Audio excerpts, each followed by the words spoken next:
저는 이제 지난주 금요일 날 요엘서 1장에 나오는 말씀을 통해서 은혜 받았는데요. 이어지는 말씀을 오늘도 전거하려고 합니다. 오늘은 2장에 대한 말씀인데요. 메뚜기 떼에 대한 그런 재앙, 이 부분에 대해서 좀 말씀을 드리려고 합니다.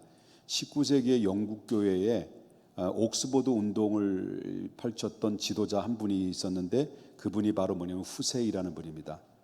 이분이 그의 저서에서 소선지자를 이제 책을 기록한 내용 중에서 이 아랍의 속담에 대한 속담에 대한 그런 글을 남겼는데요. 여기서 이 메뚜기를 인용해서 그 메뚜기의 신체 부위를 이렇게 비유로 몇 가지를 통해서 이렇게 이야기한 적이 있습니다. 그것이 바로 뭐냐면, 메뚜기의 그 얼굴은 말의 얼굴 같고, 또 눈은 코끼리의 눈 같고, 목은 황소의 목 같고, 더듬이는 사슴뿔 같고, 넓은 평평한 가슴은 사자의 가슴 같고, 배는 정갈의 배 같고, 날개는 독수리 날개 같고, 넓적다리는 낙타의 다리 같고, 발은 타조의 발 같고, 꼬리는 뱀과 같다라고 이렇게 이게 그 푸세이라고 하는 학자가 그때 당시에 메뚜기에 대한 비유를 이렇게 이야기를 한 적이 있습니다. 자, 이 비유를 이야기하는 것은 그때 당시에 살고 있었던 그 엄청난 재앙의 상징적인 그런 메뚜기는 때는 정말 뛰어난 그런 돌파력을 가지고 있고요, 아주 무시무시한 강인한 파괴력을 가지고 있다라는 것을 이제 그 이야기를 통해 비유로 우리에게 보여준 예라고 볼 수가 있다라는 거죠. 그만큼 지난주에 말씀드렸습니다만, 그때 우리가 상상하는 메뚜기 떼가 우리가 한국에서 생존해 있는 메뚜기 떼, 요만 손가락만한 메뚜기 떼가 아니라는 거죠. 다양한 종류가 있는데 80가지부터 최대 80가지의 종류의 메뚜기 떼인데, 그때 근동 지역에 바로 아랍이죠. 팔레스타인 지역 그 근동 지역, 이 아랍 계통의 지역에는요, 이 메뚜기 떼가 한번 출현하게 되면 아프리카로부터 올라오거든요. 아프리카로부터 북아프리카로부터 올라오면 거기에 메뚜기 떼들이 어마무시한 떼로 물려드는 거죠. 그럼 그 피해는 지난번에도 말씀드렸습니다만은 이렇게 팥종, 이렇게 메뚜기, 이렇게 얘기했잖아요. 그 모든 것을 한번 싹 쓸어서 결국 그 지역, 그 산이며 밭이며 완전 초토화를 시켜버리는, 황폐하게 만드는 엄청난 파괴력을 가지고 있다라는 것을 우리가 보게 되니, 우리가 한국 정서로 볼 때는 메뚜기는 상상할 수 없는 엄청난 파괴력을 가지고 있다라는 것을 이제 얘기할 수 있는 거죠. 예를 들면 그때 근대나 현대나 역사 가운데서 쉽게 발견할 수 있었던 것은 1654년도에 실질적으로 있는데 대만에서 있었던 거예요. 대만에 오늘 성경에 나오는 그 요엘서에서 기록된 그 이스라엘 유대 나라 땅에 메뚜기가 출현됐던 그 메뚜기와 비슷한 메뚜기 떼들이 대만에도 이제 침범한 거예요. 대만에 침범했는데 이 1654년도에 그 메뚜기 떼의 피습으로 말미암아 그 대만의 인구 중에서 8,000명이 그 자리에서 바로 사망을 했다라고 하는 거죠. 그러면 8,000명이 사망했다라고 하는 것은 그만큼 메뚜기 떼들이 인간의 생명도 그만 파괴시킬 수 있을 만큼 엄청난, 가공할 만한 그런 이 무섭고 두려운 존재의 어떤 생물이라는 것을 우리가 볼 수 있다라는 거죠. 여러분, 성경의 역사를 보게 되면 모든 재난과 재앙들을 이렇게 보지 않습니까? 모든 성경에 나오는 재앙들이나 재난들은 뭐하고 깊은 관계가 있었냐면요, 인간들이 죄하고의 관계가 있습니다. 인간들이 지은 죄하고 모든 재난과 재앙들과 밀접한 관계를 가지고 있었다는 것을 볼 수 있는데요. 여러분, 바벨론 사건도 마찬가지죠. 우리끼리 높이 탑을 쌓고 우리끼리 살자, 하나님을 배제시키고 우리끼리 살자라고 하는, 저들이 인간의 세계 속에서 하나님의 창조주를 배제시키고 우리끼리 바로 마음껏 죄짓고 마음껏 타락하며 마음껏 쾌락을 즐기며 살자라고 해서 바벨탑을 쌓잖아요. 그런데 하나님이 그 바벨탑을 무너뜨리고 말을 다 새로운 말들을 이제 새롭게 만들어지고 서로의 말이 통하는 사람끼리 모여지고 십시일반으로 이게 나눠지면서 전 세계 뿔뿔이 흩어져 세계에서 이 지구촌에 수많은 언어들이 발생했던 것은 언제부터 발생했냐면 바벨론 사건 때부터 언어가 엄청난 언어들이 발생이 됐던 것을 우리가 볼 수 있겠고요. 여러분 알다시피 인류 역사 속에서 가장 재앙 중에 재앙은 뭐냐면 홍수 사건입니다. 노아 때의 홍수 사건이죠. 말하자면 이 지구를 다 덮은 거예요. 뭘로 덮었습니까? 물로 덮은 거예요. 비로 이 지구상을 다 덮어버렸으니까, 그래서 그 덮었었던 노아의 홍수 사건은 뭐하고 관계가 되냐면 하나님이 인간을 만드신 것을 후회하시고 한탄하셨다고 했습니다. 그래서 인간을 전부 다 쓸어버리겠다라고 해서 하나님께서 노아의 홍수의 사건을 일으킴으로 말미암아 이 지구촌의 수많은 생명체들을 다 죽게 만들었습니다. 노아의 강주 안에 들어온 새로운 생명들을 통해서, 노아의 식구들을 통해서 새로운 인류가 바로 태동이 되는 그런 역사들을 우리가 볼 수 있는 것은, 이와 같이 인류수 속에는 많은 재앙으로 인해서 인류가 다 완전히 물에 잠길 수 있는 그런 이 재앙과 재난들은 무엇과 깊은 관계가 있냐면 인간의 죄하고 깊은 관련이 되어 있다. 죄악이 관영할 때마다 하나님께서는 이 지구를 흔들었고 재난을 통해서 이 많은 피해를 얻게 됐던 것을 이제 우리가 보게 된다라고 하는 거죠. 이렇게 그렇기 때문에 이 모든, 아까도 좀 전에 말씀드렸습니다마는 이 지구촌에서 오늘날에도 일어나는 모든 재난들이 있잖아요. 여러분 알다시피 뭐 지진도 뭐 쉽게 우리는 뭐 소식이 들려오게 되고요. 어떤 그 나라의 한 도시는 물에 다 잠겨가지고, 그 리비아죠. 리비아는 그 도시가 다 리비아는 비가 내리는 곳이 아니잖아요. 아랍 계통에 있는 나라잖아요. 그런데 비가 내려가지고 홍수가 내가지고요, 그 지역을 완전히 토토화시켜 버렸어요.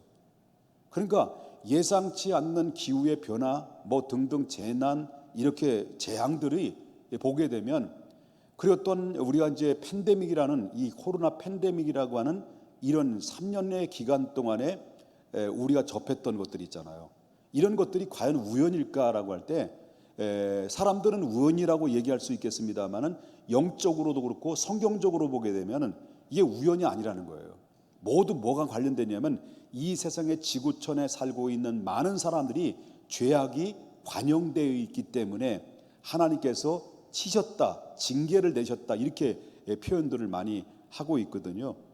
자, 우리는 하나님의 백성입니다. 오늘 성경에 나오는 바로 주인공은 뭡니까? 요엘 선지자가 선포되는 나라의 대상의 나라는 뭡니까? 하나님의 택함 받은 백성입니다. 하나님께로부터 약속의 언약으로 세워진 유다 나라입니다. 그리고 그 유다 나라를 통해서 예수 그리스도께서 이 땅에 오셔서 인류를 구원하실 그 약속의 나라를, 약속의 민족으로 하나님이 세워졌는데, 그 하나님의 약속의 후예인 믿음의 그런 선조들이, 또 믿음의 사람들이 하나님을 버리고 우상을 섬기고, 그리고 저들은 철저하게 타락에 접어들게 됐다라고 하는 거죠. 그랬을 때 하나님께서 지난주에도 말씀드렸습니다마는 요엘 선지자를 통해서 메뚜기 재앙을 통해서 바로 이 나라 전체가 완전히 재앙을 통해서 초토화가 될 것이다라는 경고의 메시지를 전해주고, 그 다음에 제사장들과 또 장로들과 백성들은 나와서 하나님 앞에 울면서 회개하고 돌아올 것을 이 요엘 선지자를 통해서 전해주고 있다라고 하는 겁니다. 이해되셨습니까? 자, 그렇다면 이 말씀은 그때 하나님의 택함 받은 선민이라고 하는 선민 백성들에게도 바로 뭐냐면 하나님 앞에 잘못하면 징계를 가차없이 대해서 그 나라를 완전히 다른 나라에게 넘겨서 그 나라가 정말 완전히 포로가 되든지 나라가 망하게 되든지, 이런 상황들이 얼마든지 성경 안에서는 발견할 수가 있다라고 하는 거죠. 자, 그러면 우리는 이것을 그대로 대입한다고 한다면, 저도 여러분들도 하나님의 백성이잖아요. 이스라엘 백성들을 하나님이 택한 것처럼 오늘날 로마서의 8장에 나오는 말씀처럼 하나님이 나를 만사전에 아시고, 아신 나를 정하시고 정하신 나를 부르셔서 누군가로부터 전도를 받고 부름받아서 예수님 믿어서 값없이 의롭다함을 입게 됐고, 그리고 또한 하나님의 영화로운 하나님의 백성으로서 당당하게 이 땅에 살아가는 사람이 됐다는 거죠. 그러나 이 땅에 살아가는 날 동안에 어떤 사람, 믿음의 사람들은 그저 평탄하게 정말 축복받고 살아가는 사람이 있는가 하면, 어떤 삶을 살아가는 성도들은 정말로 하루하루가 정말로 피곤하고 힘들고 고달픈 인생을 살아가는 사람들도 꽤 있다라고 하는 겁니다. 그럼 여기에서 그 이유가 뭐냐 뭐 등등 여러 가지 이유가 있습니다만, 거기에 이유 중에 하나를 꼽는다고 한다면 바로 뭐냐면 하나님과의 나와의 관계가 뭔가 잘못 삐뚤어져 있는 관계로 인해서 그런 상황이 이루어질 수 있는 가능성들이 또 있을 수 있다라고 하는 겁니다. 오늘 모든 제가 서두에 계속 쭉 말씀하셨던 것은 모든 재난과 재앙이나 재난이나 모든 환난이나 공경에 처하는 모든 상황들은 인간의 죄와 밀접한 관계를 가지고 있다고 한다면, 저와 여러분이 하나님과 나와의 1대1의 관계 속에서도 바로 뭐냐면 이것은 밀접한 관계를 가지고 있다. 하나님과 나와의 관계가 유기적인 관계를 통해서 영적으로 올바로 서 있느냐, 그렇지 않고 죄악으로 늘 정말 타협하며 살아가느냐에 따라서 어쩌면 나에게는 평탄한 길을 갈 수도 있고, 어쩌면 그로 인해서 고달픈 인생으로 살아가는 경우들도 얼마든지 있을 수 있다라고 하는 것을 이 요엘 선지자를 통해서 우리 힌트를 우리가 들을 수가 있어야 된다라고 하는 겁니다. 믿으십니까, 여러분요? 그렇기 때문에 오늘 주신 그 말씀을 좀 보게 되면, 요엘 선지자가 그때 당시 활동할 수 있을 때 그때 당시는 본문에 나오는 말씀은 두렵고 가공만 할 만한 메뚜기 떼의 침공으로 말미암아 큰 공경에 처할 수밖에 없는 그 위기에 처했다는 거죠. 그래서 요엘 선지자는 이것을 이야기하면서 바로 너희들이 지금 장차 임할 이 진노는, 너희는 다시 이런 진노를 경험할 수 없는 일들이 너희에게 닥치게 될 것인데, 그 원인이 뭔 줄 아냐? 그건 죄 때문에 그렇다는 거예요. 그걸 얘기하고 있다는 거죠. 그러면 이 원리는 모든 재난이나 모든 재난이나 재앙이나 모든 것들이 다 죄 때문에만 다 강조해서는 안 되겠습니다만은, 그러나 상당 부분이 바로 이 죄하고 밀접한 관계를 가지고 있다라고 하는 것을 보게 되면서 그 말씀을 전제로 해서 이 말씀을 한번 들어볼 필요성이 있다라고 하는 것입니다. 그렇기 때문에 요엘 선지자는 앞으로 당할 너희들이 이렇게 임하게 될 것인데 그 이유는 바로 죄 때문이다. 그러므로 이 죄의 문제를 놓고 너희들이 회개하고 여호와께 돌아오라는 거예요. 여호와께 돌아와라. 그걸 얘기하고 있습니다.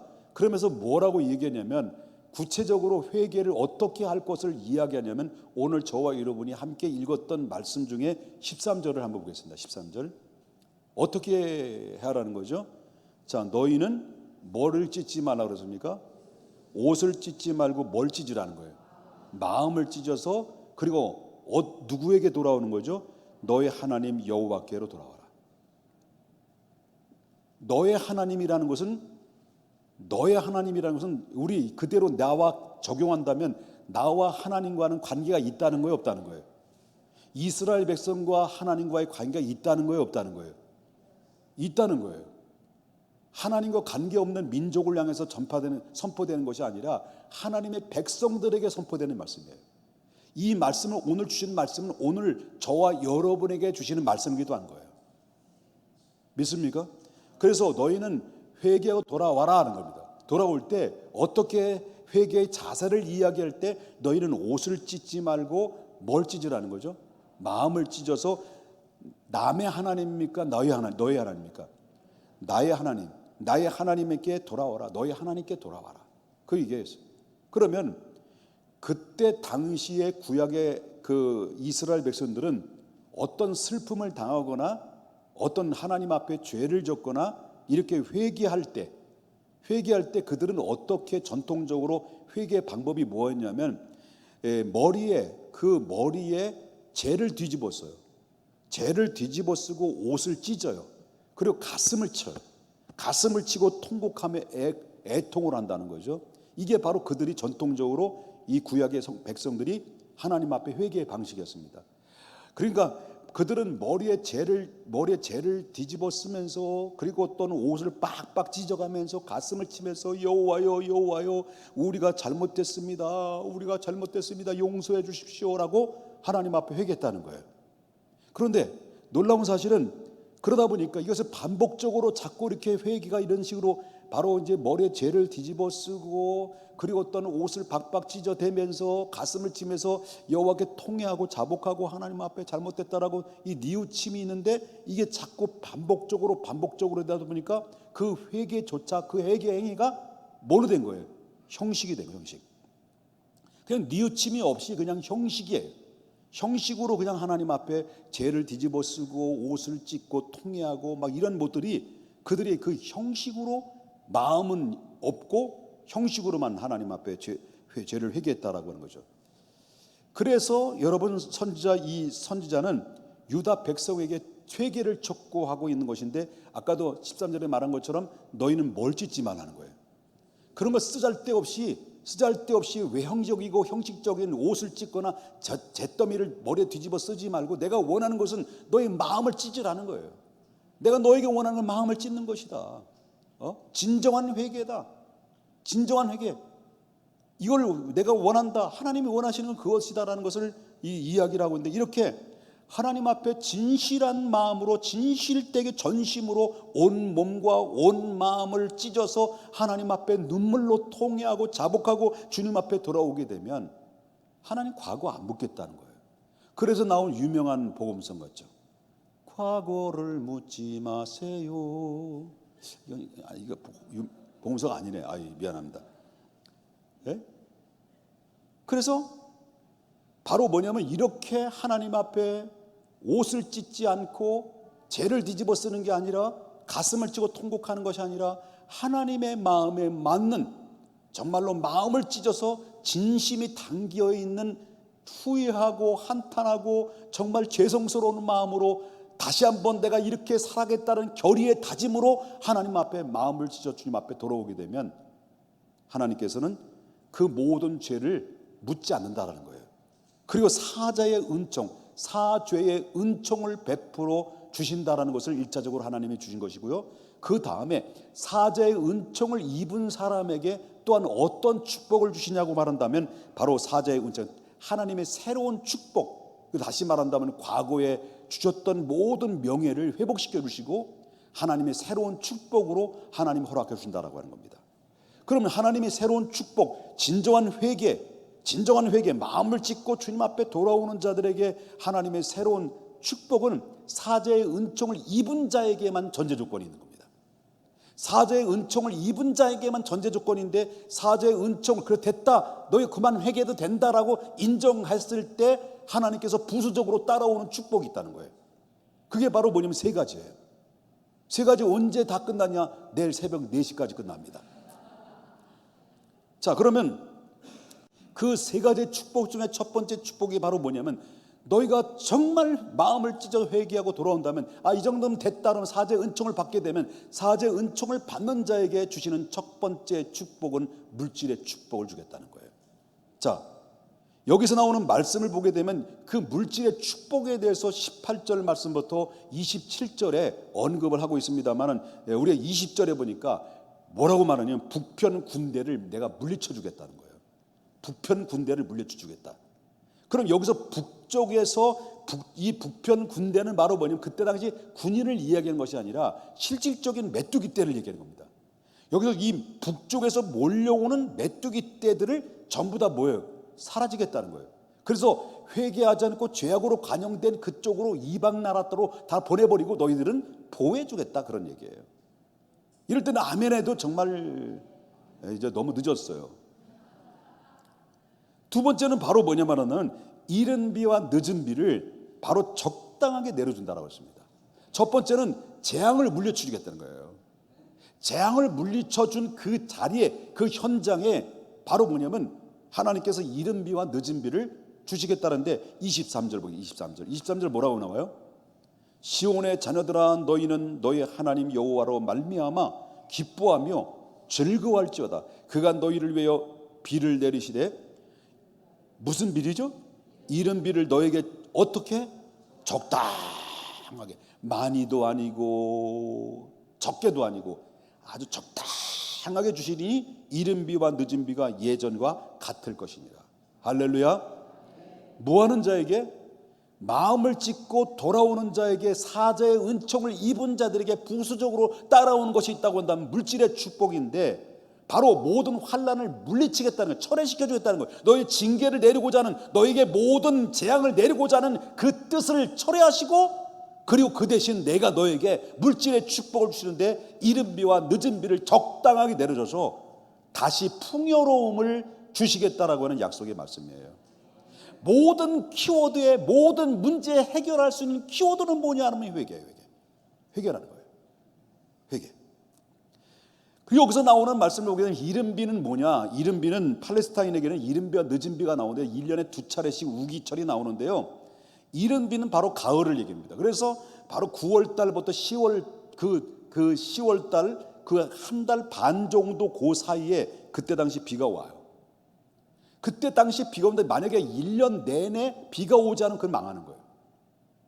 그 다음에 바로 뭐냐면 이 늦은 비는 이 봄철을 만든 3월 달부터 4월 달까지 비를 내려줘요. 그런데 여기서 봄에 수확하기 이전에 곡물들을 풍성하게 자라게 만드는데, 여기서 이른 비와 늦은 비를 적당하게 내려줬을 때 그 모든 농산물이 아주 적절하게 잘 익어서 풍성한 수확을 거둬들인다는 건데, 만약에 하나님 앞에 믿음으로 바로 서지 못하면 이른 비와 늦은 비를 국물도 없는 국물도 없어진다는 거예요. 안 내려준다는 거예요. 그래서 망하는 거예요. 그렇기 때문에 모든 이 축복의 결정권자는 누구냐? 우리가 아닙니다. 하나님이시다는 거예요. 하나님께서 유다 백성에게 이렇게 죄를 회개하고 돌이키게 되면 이렇게 적당한 우로를 내려서 의식주의 문제를 바로 불편함이 없도록 하나님께서 어떻게 했다는 거죠? 해결해 주겠다. 어떤 자에게? 마음을 찢고 여호와께 돌아오는 자에게 사제의 은총을 받고, 그리고 다음에 뭡니까? 그의 부수적으로 물질의 축복을 주겠다. 그렇기 때문에 모든 물질의 축복을 베푸시는 분은 누굽니까? 하나님이시요. 또한 거둬가시는 분도 누구십니까? 하나님이시다라고 하는 겁니다. 그렇기 때문에 두 번째는 바로 뭐냐면, 첫 번째 물질적인 축복을 주시겠다는 약속이고요. 그리고 두 번째는 바로 뭐냐면 정신적인 축복입니다. 정신적인 축복. 자, 요엘 선지자는 다음으로 유다 백성들에게 뭡니까? 너희들이 죄를 뉘우치고 회개하고 돌아오는 자에게는 바로 뭐냐면 땅에 대한 두려움을 너희가 없어지게 할 것이다. 메뚜기 떼의 재앙으로 말미암아 연이은 각종의 재난으로 말미암아 유다 백성들은 바로 뭐예요? 육체적인 고통뿐만 아니라 정신적인 고통을 다 안게 돼 있던 거죠. 여러분, 우리가 팬데믹이라는 3년 기간 동안에 얼마나 많은 고통을 당했습니까? 정신적인 고통만 당했을까요? 다 한 번씩 걸려봤잖아. 안 걸리신 분 한 손 들어보세요.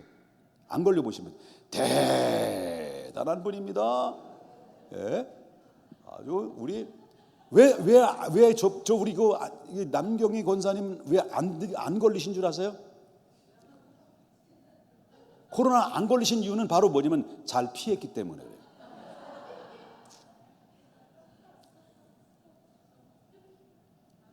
거의 다 한 분 왜 여기 다 걸리셨어? 저도 걸렸고요. 다 걸렸단 말이에요. 이게 얼마나 육체적인 고통입니까? 육체적인 고통뿐만 아니라 뭐도 온 거예요?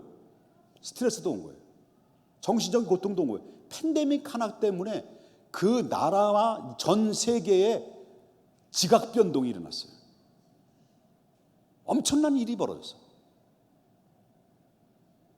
이게 바로 뭐냐면, 그러므로 말미암아 수많은 사람들이 이 팬데믹을 통해서 정신적 우울감으로 사람들은 지금 엄청나게 고통의 스트레스를 받고 있고, 그래서 좀 점점 사람들 묻지마 폭행이, 묻지마 살인들이 계속 연이어서 이루어지는 것은 바로 뭐냐면 이 팬데믹의 후속의 후유증으로 이루어지는 그런 산발적인 사건들이 우리 안에서 이루어지고 있다는 것을 보게 되는 거죠.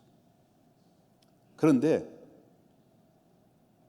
유다 백성이 요엘 선지자는 너희가 정말 회개하고 돌아오게 되면, 여호와께 돌아오게 되면 모든 죄를 사제 은총으로 베풀어 줄 것이고, 물질의 축복을 다시 회복시켜 주실 것이고 정신적인 고통에서 너희가 새로운 축복으로 전환시켜 주겠다. 그 얘기를 해요. 그래서 여러분 알다시피 21절 보겠습니다. 21절과 23절은 똑같은 내용이 두 번이나 반복해서 나오는데 한번 보세요. 어떤 내용인지 보십시다. 땅이여 두려워하지 말고 뭐라고 얘기해요? 기뻐하며 즐거워할지어다. 23절 보겠습니다. 시온의 자녀들아 너희는 너희 하나님 여호와로 말미암아 뭐라 그러죠? 기뻐하고 즐거워할지어다. 여기서 기뻐하며 즐거워할지어다라는 말이 나오는데 하나님께서 허락하신 기쁨과 즐거움이라고 하는 것은 때로는 물질적인 이 풍요로움이 관련되고 있지만은 그러나 대부분의 경우는 물질적인 부요함도 부요함과 관계 없을 때도 상당히 많이 있다는 거예요. 무슨 말이냐면 신앙의 위대한 선현들을 보게 되면은 대부분 어려운 환경 가운데서도 고통 가운데서도 저들은 뭘 유지하며 살아왔습니까? 기쁨과 감사와 감격이었습니다. 즐거움이었습니다. 여러분들 예수 그리스도를 믿고 지금 저와 여러분이 살아오면서 별로 우리 환경은 달라진 적이 없습니다. 더 어려운 상황이 있을 수도 있습니다. 때로는 우리의 삶이 더 삶의 위협을 받을 수 있습니다. 미래 불투명이 나의 삶을 위협할 때도 있습니다. 그럼에도 불구하고 저와 여러분은 항상 뭡니까? 우리는 항상 기뻐하고 즐거운 마음이 있습니다. 평안한 마음이 있습니다. 그 이유가 뭘까요?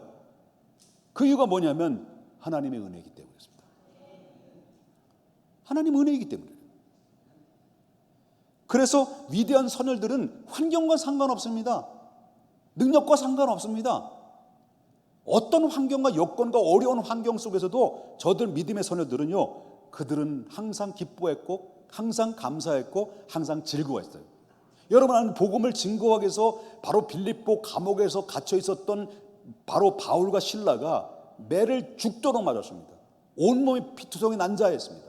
그리고 손과 발은 꽁꽁 쇠사슬로 묶여져 있습니다.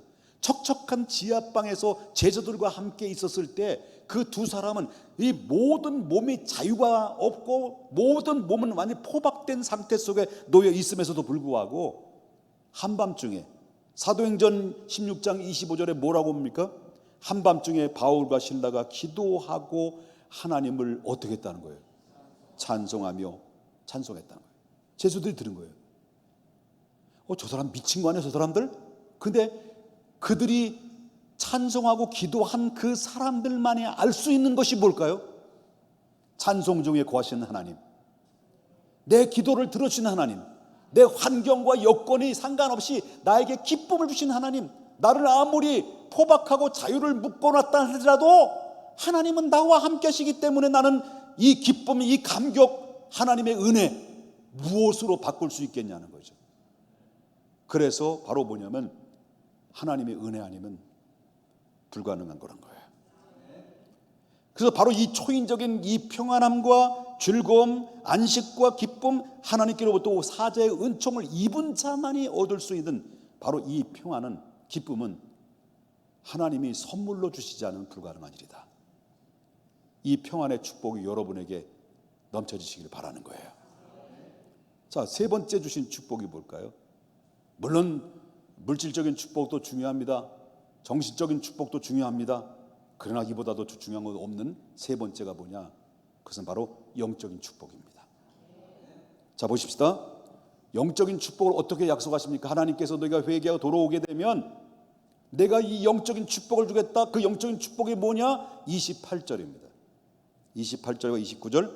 그 후에 내가 내 영을 만민에게 부어주리니 너희 자녀들이 장래일을 말할 것이며, 어디서 많이 들었던 말씀이며, 너희 늙은이들은 꿈을 꾸며 너희 젊은이들은 이상을 볼 것이며, 그때 내가 또 내 영을 남종과 여종에게 부어 줄 것이며.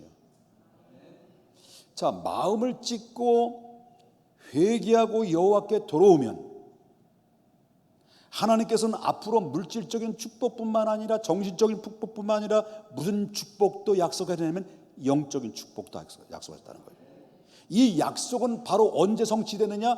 바로 요엘 선지자가 이야기하는 것은, 봐라, 너희들이 마음을 찢어 너희가 여호와께 돌아오게 되면 바로 물질의 축복을 이른 비와 늦은 비를 줄 것이며 너희에게 마음에 기쁘고 즐거울 것이며, 그리고 너희들에게 바로 오늘 주셨던 말씀처럼 내가 새 영을 너희들에게 부어줄 것인데 너희 자녀들은 장래일을 말할 것이며 늙은이들은 꿈을 꿀 것이며 젊은이들은 바로 이상을 볼 것이다. 그러면서 새 영을 너에게 주겠다라는 약속을 했다는 거죠. 이게 영적인 축복이에요. 그렇기 때문에 바로 뭐냐면 이 약속은 신약 시대에 와서 언제 성취가 된 거예요? 마가의 다락방의 120명 문도가 하나님 앞에 약속의 주님을 붙잡고 성령이 임할 것을 간절히 구하라는 예수님 말씀 믿고 120명 문도가 오순절의 마가 다락방에 저들이 기도했을 때 요엘서에 주셨던 말씀이 그들에게 임한 거예요. 성취가 된 거죠. 그러므로 말미암아 우리는 하나님 앞에 감사해야 될 이게 뭘까요? 감사해야 될 일이 바로 뭐냐면 우리는 회개할 수 있는 기회를 언제든지 주시는 거예요. 우리 그걸 얻은 거예요. 그러면 우리 하나님 앞에 또한 기도해서 하나님 앞에 돌아오게 되면 물질과 정신적인 부분뿐만 아니라 영적으로 하나님의 성령이 내게 임하여 줘서 저와 여러분이 하나님의 성령이 우리와 함께 하시지 않는다고 한다면 우리 믿음 지킬 수 없습니다. 성령이 우리와 함께 하시면 이 자리에 함께 모여서 여러분과 저가 기도할 수가 없다는 거예요. 우리는 기도할 때 내 힘으로 기도하는 게 아닙니다. 우리 함께 모여서 합심해서 기도하는 것이 우리의 힘으로 우리의 능력으로 하는 거 아닙니다. 성령이 우리와 함께 하시기 때문인 거예요. 말할 수 없는 탄식으로 우리의 기도를 도와주시고 눈물로 간구케 하시고 우리의 기도를 도와주시는 이유는 바로 뭐냐면, 그래서 저와 여러분이 기도하다가 감동을 얻게 되고 기도하다 눈물이 나오게 되고 기도하다가 회개가 쏟 터지게 되고 기도하다 감사가 나오고 기도하다 찬송이 나오는 이유가 바로 뭐냐? 여러분 마음속에 성령이 여러분을 터치하기 때문에 가는 거예요. 성령 받은 증거라는 거예요. 그렇기 때문에 우리는 어떤 사람들입니까? 영적인 축복을 받은 사람이라는 거예요. 이 영적인 축복을 받은 사람은 이건 돈으로도 바꿀 수 없는 거예요. 돈으로 뭘 바꿀 수 있겠습니까? 그러므로 여러분, 우리는 하나님 앞에 회개하여 주님 영접해서 하나님의 자녀의 신분으로 살아가는 우리들은 이 땅에 특권을 줬는데 하나님 앞에 물질의 특권과 정신적인 특권과 축복의 특권과 영적인 축복의 특권을 받았는데요, 이 놀라운 축복이 바로 회개로부터 비롯된다는 것을 기억해야 될 줄 믿는 겁니다. 저와 여러분은 오늘 이 시간에 마음속에 두려움이 있습니까? 무엇이 여러분을 두렵게 만듭니까? 여러분의 마음속에 왜 자꾸 자존감이 낮아지고 되고, 왜 자신을 잃어버리게 되고, 그리고 또 우울감이 찾아오게 되고, 그리고 남을 미워하게 되고, 자꾸 원수 맺게 되고, 원망이 나오고 불평이 나오고 불만이 나오고, 하나님을 대신해서 어떤 것을 더 의존하게 되고, 혹시라도 내 심령의 상태는 그러한 상태는 아닌가? 한번 내 자신을 한번 말씀의 청진기를 비춰주면서 나를 볼 줄 알아야 된다는 겁니다.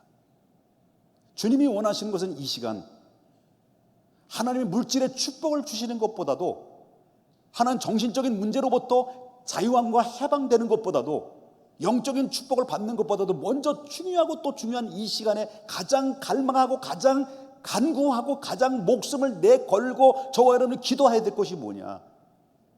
하나님과의 이 밀접한 관계 속에서 잘못되어지고 삐뚤어지고 꼬부라졌던 이 부분들을 다시 한번 내놓고 돌아보고 마음을 찢어서 주님께 토해내는 겁니다. 기도하는 겁니다.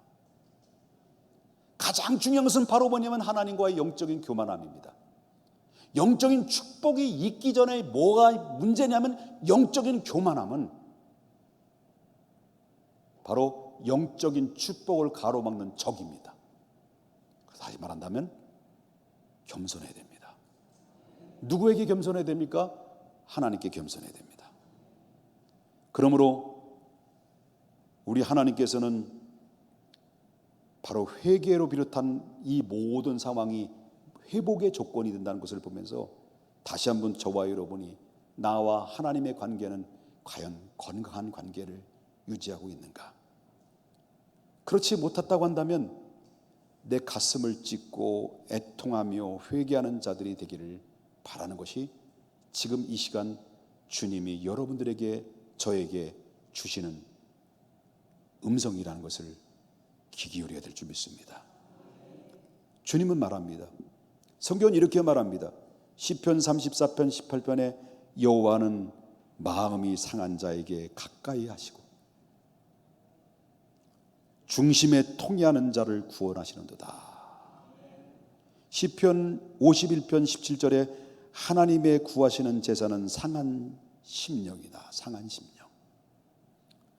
하나님이여, 상하고 통해하는 마음을 주께서 멸시하지 않기를 원하나이다. 하나님, 내가 통해하고 내가 자복하며 주님 앞에 나아가니 나를 외면하지 마시고 나를 거두어 주시고 다시 회복시켜 주시고 하나님께로 내가 들어갑니다. 너무 멀리 떨어지고 너무 멀리 가 있는 내 자신이 한 발자국 한 발자국 주님 품으로 다시 돌아갑니다.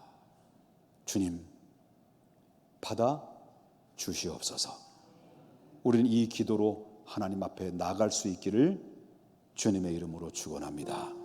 거룩하신 하나님 아버지, 주님의 은혜와 사랑을 아버지 하나님께 감사를 드립니다.